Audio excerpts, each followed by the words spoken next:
Welcome back to Yehoshua's Amud Yomi Shiur, where the Amud continues until the complete revelation of Mashiach ben David. May it be soon and in our day. We are studying Tractate Zevachim, page 85a, top of the page, with the words Lo tehei v'chusa v'shochet b'chutz u'mala b'chutz. Nevertheless, the halacha with regard to one who slaughters an animal at night should not be less stringent than that of one who slaughters an animal outside the temple and offers it up outside. With regard to that case, the Mishnah on 106a states that such a person is liable, even though an animal slaughtered outside the temple is not fit to be offered on the altar inside the temple, and shall not descend from the altar even if it has ascended. Meisiv Rav Chia bar Ovin Hashoichet oif bifnim umale bachutz patur Shoichet bachutz umale bachutz chayav Neima lo tehei bechutz mishoichet umale bachutz. Rav Chia bar Ovin raises an objection to the statement of Rabbi Yochanan from a Mishnah on 111a. One who slaughters a bird inside the temple courtyard and then offers it up on an altar outside the temple is exempt, as a bird offering is supposed to be pinched at the nape of the neck and not slaughtered with a knife. But if he slaughtered the bird outside the temple courtyard and offered it up outside the temple courtyard, he is liable to receive karet. According to Rabbi Yochanan, let us say that the halakha with regard to one who slaughters the animal inside the temple should not be less stringent than that of one who slaughters an animal and offers it up outside the temple. Why then is such a person exempt? Tiyufta. The Gemara responds, this indeed is a conclusive refutation. This is indeed a conclusive refutation, and the statement of Rabbi Yochanan is rejected. The Gemara adds a possible explanation, if you wish to say, that if one cannot derive the halakha of a bird slaughtered inside the temple from that of a bird slaughtered outside of it, because in the case of the slaughter of a bird inside the temple, it is considered as if he killed it. By contrast, in the case of an animal slaughtered at night within the temple, although it is disqualified, it is still considered a slaughtered animal, and its status may therefore be derived from that of an animal that is slaughtered outside the temple. Amar Ula Emure Kadoshim Kalim Shelon Lifnei Zrikas Damon Lo Yildu Nasu Lach Hashem Yizbeach. Concerning the items that were inappropriately placed on the altar, Ula says sacrificial portions of offerings of lesser sanctity that one offered up upon the altar before the sprinkling of their blood, which is the act that sanctifies such portions for the altar, shall not descend, as they have become the bread of the altar.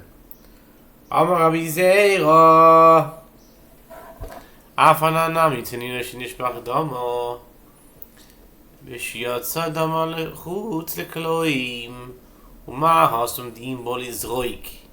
אין לו לזרויק, אמרתו.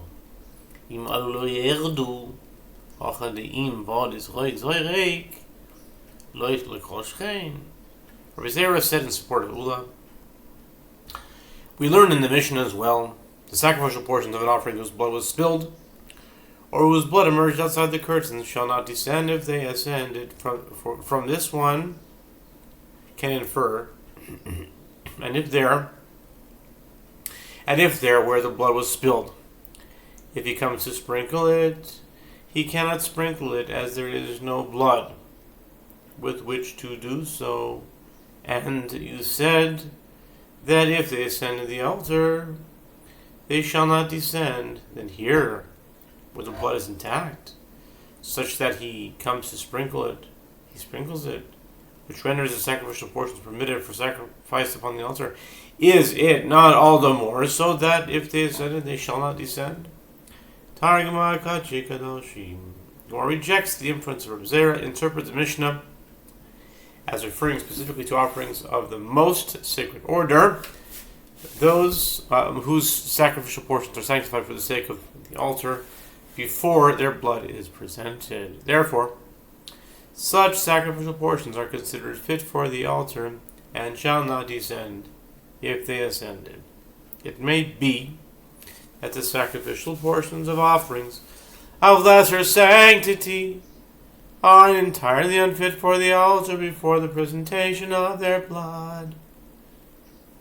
Hari Pesach Tikochim Kalimu Talima Bishilo Lishmolim. The Gemara challenges, but there is a paschal offering, which is an offering of lesser sanctity, and it is mentioned in the same list of items that shall not descend if they ascend. And the Gemara explains, interpret the case of the paschal offering as referring to where it was slaughtered, not for its own sake, but not to where its blood was spilled or emerged outside the curtains. Tanan, v'chulan she'alu chayin legabi mizbeach yerdu. Hashchutin lo yerdu. Mailav lo ishna kadshe kadashim lo ishna kadshim kalim. We learned in the Mishnah and all of them that if they ascend, do not descend. If they ascended to the top of the altar alive, they descend. But it may be inferred from here that slaughtered animals shall not descend, even if their blood was not presented. What? Is it not that this inference applies to all offerings? And the halacha is not different with regard to offerings of the most sacred order, and it is not different with regard to offerings of lesser sanctity? Lo. The Gemara responds, no. Hashchutin mehen yerdu mehen lo yerdu. Akulan getoni kulam achayim. No, it is possible to infer as follows. But with regard to slaughtered animals, some of them shall descend, and some of them shall not descend. The Gemara challenges, but the Mishnah teaches that all of them shall descend if they ascended alive. In which case, it must be inferred with regard to all of them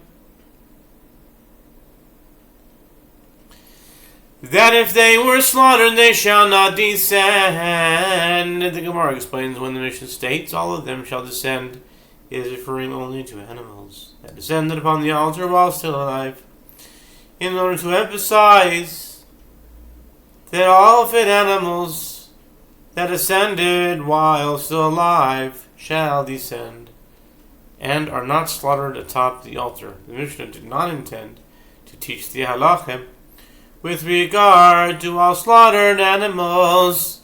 Pshita le'olam achayim ubedukin sheba'ayin ve'aliba davikiva diyamal im alu lo yerdu. The Gemara asks, isn't it obvious that live animals that ascended upon the altar shall descend? The Gemara answers, actually the Mishnah intends to teach the halacha with regard to living animals, but is referring specifically to animals blemished on the cornea of the eye, and it is in accordance with the opinion of Rabbi Akiva, who says that in the case of such a small blemish, if they ascended, the altar shall not descend. They shall not descend. The phrase "all of them shall descend" teaches that even Rabbi Akiva agrees that such animals that ascended while still alive shall descend. B'mai okim ta b'psulin ema seifa v'cheino lashiyol sachai losh b'amizbeach tered shachata b'rosh המזבח יפשיט וינתח במקומה. והיא פסולה בס הפשט וניתוח היא וניתח אותה. אמר רחמנא עושה כשר עולה פסולה. The Gemara asks, to what case did you interpret this halacha? In the Mishnah you interpret it as referring to disqualified offerings. Say the latter clause, and likewise a burnt offering descended to the top of the altar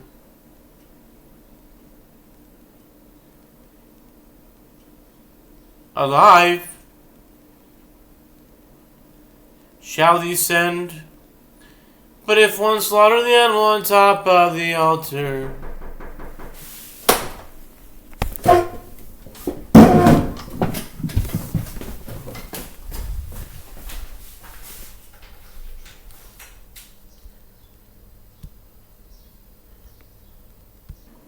okay, we're back. Took a little brief pause for maybe 15 minutes, I want to say. And now we're back to, I forgot where I left off, so I'll just go from Shita. I probably said this already. Maybe, where was I? Tanan. You know what? Let's go back up a little bit. I forgot where I left off. So let's just do a little bit of Chazara. Let's go back to Tanan. Let's go a few lines up. You know, a little bit of Chazara never hurt anyone, right? So let's go back up to Tanan, where it says Tanan bechulan she'alu chayin legabi mizbeach. Just to make sure that I get everything. Tanan bechulan she'alu chayin legabi mizbeach yerdu hashchutin lo yerdu mai lav lo yishna kach yigdash lo yishna kach b'chalim. We learned in the Mishnah all of them that if they ascend, they do not ascend. If they ascended to the top of the altar alive, they descend.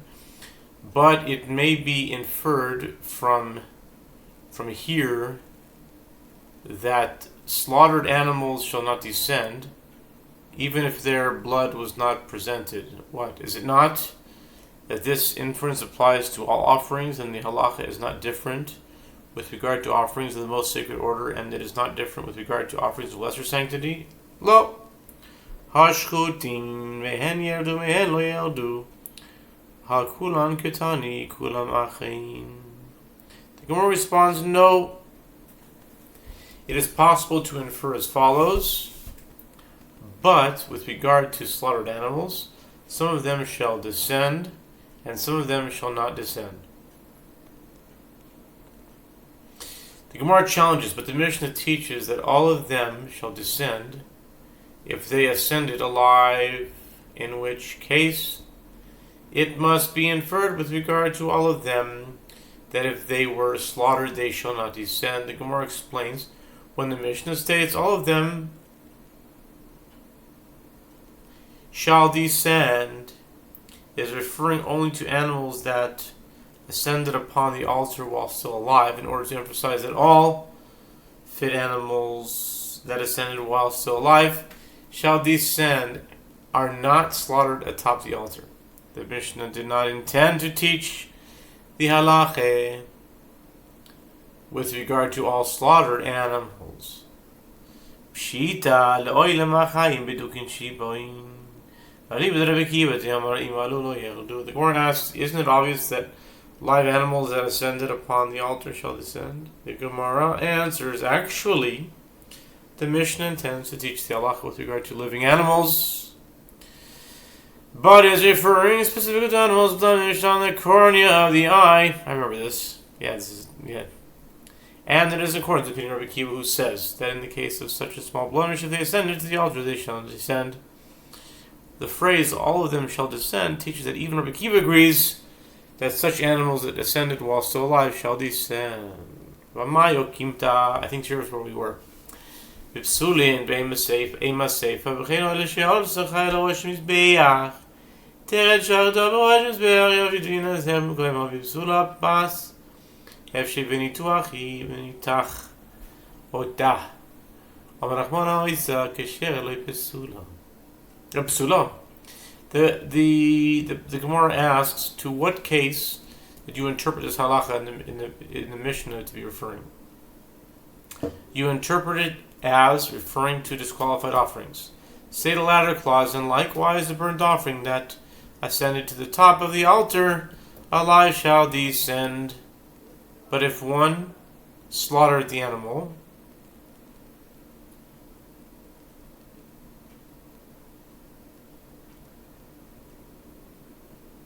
at the top of the altar, he should flay it and cut it into pieces in its place, and it is not removed from the altar. And if the Mishnah is referring to a disqualified offering, one must ask, is a disqualified offering fit for flaying and cutting? The merciful one states, and he shall flay the burnt offering and cut it into its pieces. Leviticus 1:6. The word "it" indicates an exclusion. Only fit offerings are flayed and cut, and not those that are disqualified. The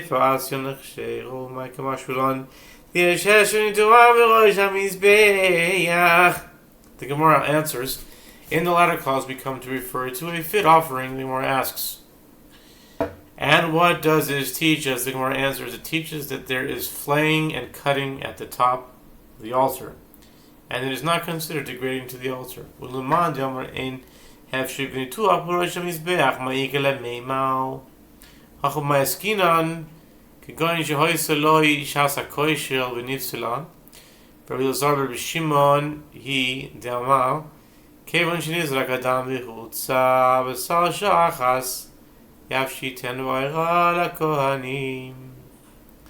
Gemara asks, but according to the one who says that there is no flaying and cutting at the top of the altar, what can be said?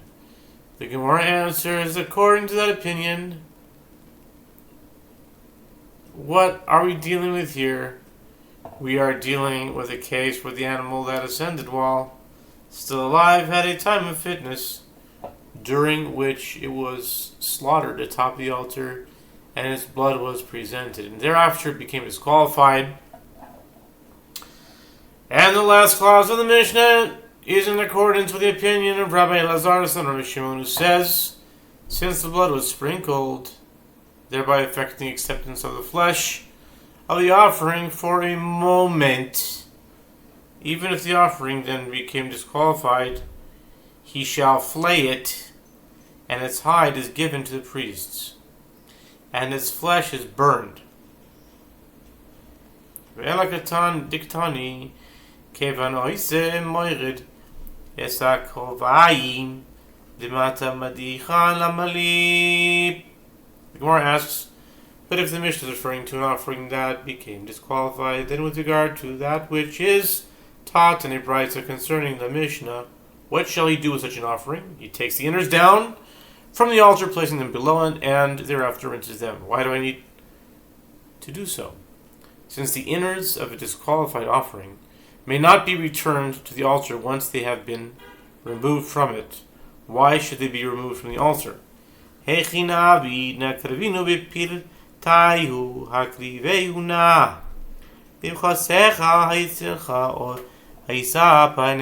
Gemara responds, rather, what should we do? Should we offer them with their dung?